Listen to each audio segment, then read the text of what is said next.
Thank you, Jay. New federal aid is on the way for American farmers. President Trump announced a one-time payment meant to offset the financial hit many took from the tariff hikes this year. But some Kansas farmers say it may not fix the long-term pressure they are facing. Kate Devine talked to two long-term farmers about what this really means for them and what they still need moving forward. And Kate, you spent the day out in the fields with them. What are you hearing? Deb, Chris, both farmers we spoke with, they told us this year has been one of the most uncertain they've seen so far. While the new federal payment will cover some costs, they say it won't fix the real challenge, finding reliable markets for their crops. Out in the Kansas fields of Conway Springs, Talon Shin is out stripping cotton. You got a great sense of accomplishment.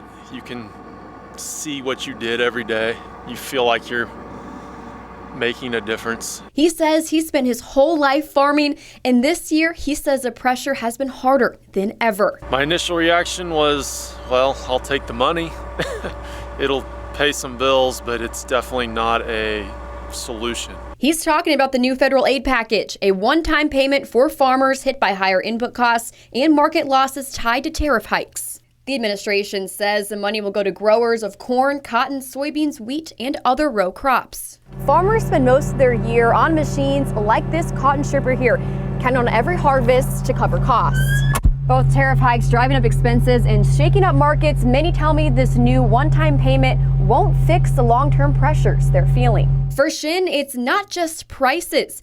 He says it's what it costs to farm in the first place. Find a way to limit input cost. It's not so much that prices are lower, but inputs into crops are significantly higher year over year over year. The cost of new machinery's up, fertilizer's up, seed is up, and so we're spending a lot more money and selling it for the same amount of money. Other farmers, like Shin's stepdad, Brian Bates, say the aid will help, but not for long. It'll help out, pay some bills, but I think the biggest concern is in the long run, it's not going to really change anything. We don't have a farm bill yet, so you know it's a Band-Aid on a bleeding wound. Both men say the real fix is stronger, more consistent markets, especially when it comes to major buyers like China. We need markets. We need to be able to export our crops to the world, and we need to expand the markets that we have. I think the biggest thing they could do to help is just get out of the way. Let the markets work. Let free trade happen. And even in a year full of uncertainty, Shin says he'll keep doing what he loves, working the land and watching a crop come out of the field. For him, that's what makes the hard years worth it. I mean, we're looking at this cotton field right here. I mean, this is a raw product that's going to go into couch cushions, sheets, clothing.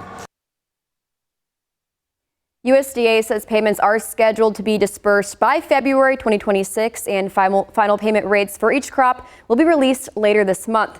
They also say farmers must report their row crops by December 19th to be eligible for the aid packages. Studio Kate Devine, Cake News on your side.